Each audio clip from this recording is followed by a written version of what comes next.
Hay un resultado de la reunión que es este aumento del módico salario mínimo, pero no vital ni móvil, 35% en cuotas, recién decíamos. Vamos a estar Mini comentando cuotas, ultra mini cuotas. Vamos a estar comentando eso en un ratito más.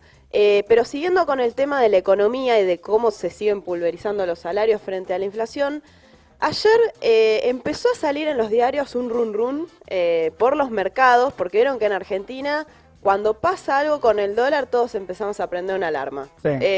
Estaba todo supuestamente un veranito, el dólar venía planchado, la gente no miraba mucho, entonces te ponías a hablar otra cosa, bueno, la inflación. Pero empezó a despertarse el dólar, en este caso el dólar paralelo, el llamado dólar blue, ¿no? El que se cotiza, el que se comercia por fuera de los canales legales, porque en 4 días subió 17 pesos la cotización, aumentó en las últimas 2 semanas 22 pesos, o sea, ya la brecha con el dólar mayorista aumentó mucho y entonces empezó a generarse polémica por si esto expresaba algún problema o habría que preocuparse o no.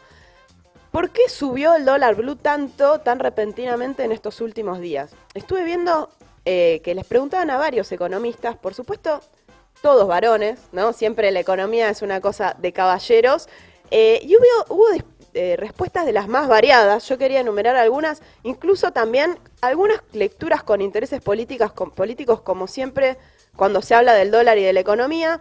En primer lugar, lo que todos ya sabemos, la respuesta de que hay incertidumbre, crisis sanitaria, las restricciones, que no se sabe qué va a pasar con el Fondo Monetario, incertidumbre, ¿no? Bueno, ese es un primer factor. Segundo factor, también nombrado, bueno, la inflación. La inflación no solamente deteriora el salario real, sino que también va generando una dinámica medio espiralada con el dólar porque le va carcomiendo el tipo de cambio real. Eso aumenta las presiones. O sea, el atraso en el tipo de cambio, lo que llaman atraso. Lo que llaman atraso en el tipo de cambio empieza a quedar por atrás.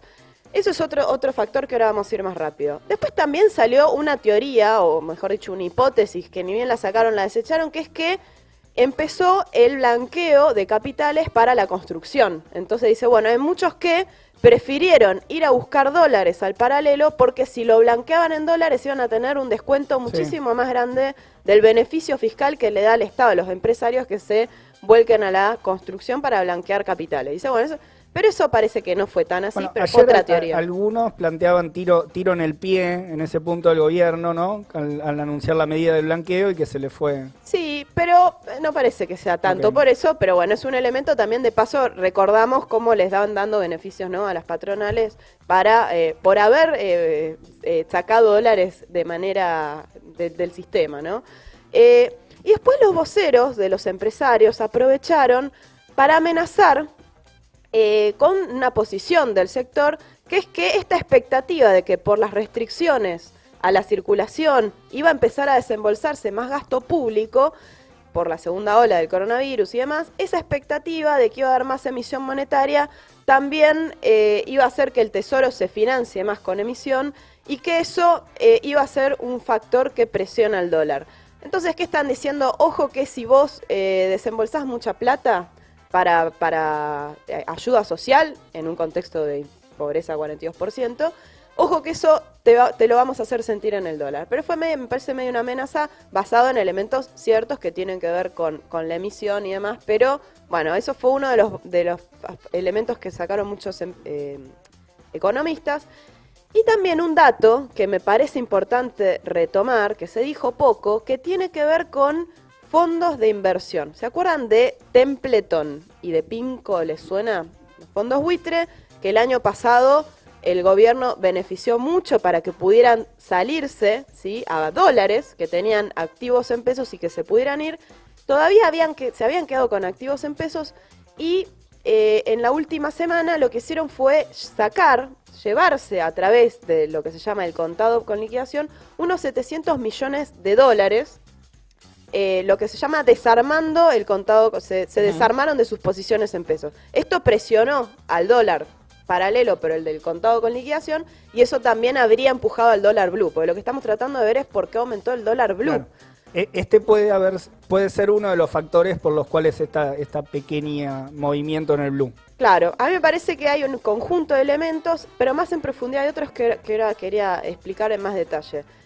hay que preocuparse, porque en definitiva, ¿qué nos importa por qué subió el dólar paralelo?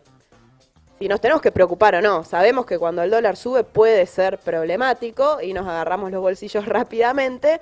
En principio, uno diría, bueno, hay que ver qué pasa, ¿no? Porque estamos mirando el dólar blue porque el dólar oficial está pisado con las restricciones, el cepo y demás. Entonces, la demanda, ¿no? Una mayor demanda de dólares se empezaría a sentir en los paralelos.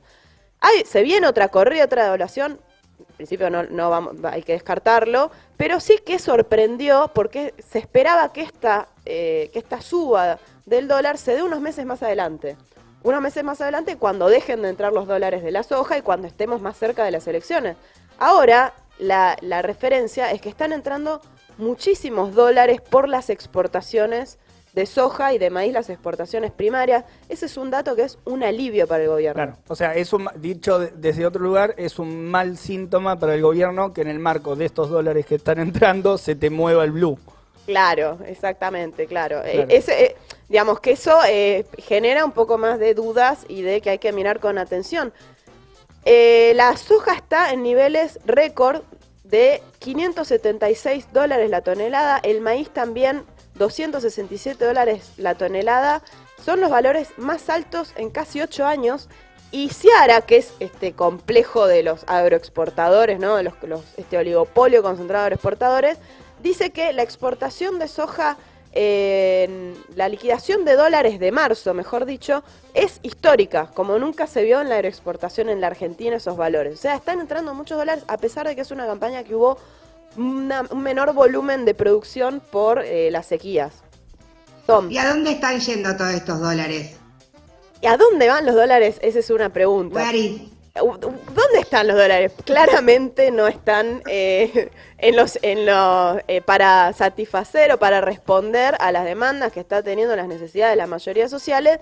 De hecho, también sorprende que no estén subiendo tanto las reservas del Banco Central. Si están entrando tantos dólares, ¿qué está pasando con las reservas? Subieron muy poco. El Banco Central está tratando de acumular dólares, pero tiene un problema de que al mismo tiempo, para poder planchar el tipo de cambio, lleva esos dólares para el mercado del contado con liquidación, del dólar contado con liquidación. O sea, hace una utilización de compra y venta de bonos en dólares para mantener el precio de los bonos y al mismo tiempo la cotización, que no suba la cotización en el paralelo.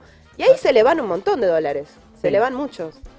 Se podría definir de manera muy rudimentaria, ¿no? Pero como el problema de la manta corta también. O sea, está bueno lo que está entrando en dólares, pero lo están usando para contener el propio dólar, digamos. Claro, es una contradicción. El gobierno quiere acumular dólares para pagar la deuda, pero al mismo tiempo quiere que el dólar no suba mucho, claro, porque ahí vamos a ir con el ancla cambiaria. Es una práctica muy común siempre que hay elecciones en los gobiernos, de tratar de pisar el dólar para frenar la inflación. Ahora, otro de las salidas de dólares es que el gobierno estuvo pagando deuda a los organismos internacionales, más de 800 millones de dólares, y la semana que viene va a pagar 300 millones de dólares más al FMI. O sea que los dólares que entran también los guarda para pagar deuda, para contener al propio dólar, y ahí tenemos este problema, como vos decías, Leo, una especie de manta corta. Se le generan otros problemas, porque cuando hace esa transacción en el mercado paralelo, en el contado con liquidación, lo que hace es meter más pesos en circulación. Y si mete más pesos en circulación, también es un factor inflacionario. Entonces los tiene que sacar de circulación emitiendo bonos. O sea, el gobierno se está endeudando en pesos. Hoy va a haber una licitación muy importante de 110.000 millones de pesos para financiar al gobierno y para también sacar los pesos de circulación. O sea, se generan toda una serie de parches y de contradicciones paralelas en un esquema bastante débil, con el cual están tratando de llegar a las elecciones como pueden sin que se les desmadre nada, ¿no? Entonces, ahí me parece que hay un punto. La inflación, por otro lado, quieren frenar la inflación pisando el dólar. ¿Se logró frenar la inflación? Para nada. Los precios siguen subiendo, entonces tampoco está siendo tan efectiva porque suben los precios de las materias primas, permitieron aumentos del precio de los combustibles, un 50% desde agosto hasta acá, Y también faltan los tarifazos, falta el ajuste tarifario, sea Están- el número que sea. Digo. Claro, lo están posponiendo para después de las elecciones, el ajuste tarifario aumentaron un poco y eso también impacta. Y la inercia esta inflacionaria del tipo de cambio. Conclusión, me parece importante, ¿qué expresan estos movimientos en el dólar blue que hay que seguir de cerca? En definitiva, expresan la debilidad que tiene este esquema con el cual el gobierno está tratando de llegar a las elecciones, este esquema cambiario y monetario, con una economía, y yo insisto con esto, que ya lo venimos planteando, es una economía que está totalmente condicionada al ajuste fiscal que pide el FMI y a la negociación para pagar la deuda. Eso es un encorsetamiento total a todas las acciones que se puedan hacer, no solamente para dar una respuesta a la crisis social enorme, que no para nada se va a hacer de esta manera, decíamos una gestión de la miseria, sino también que se le puede volver en contra, como vos decías, Leo, por ir tratando de remediar cada uno de los problemas que abre cuando trata de tapar el anterior.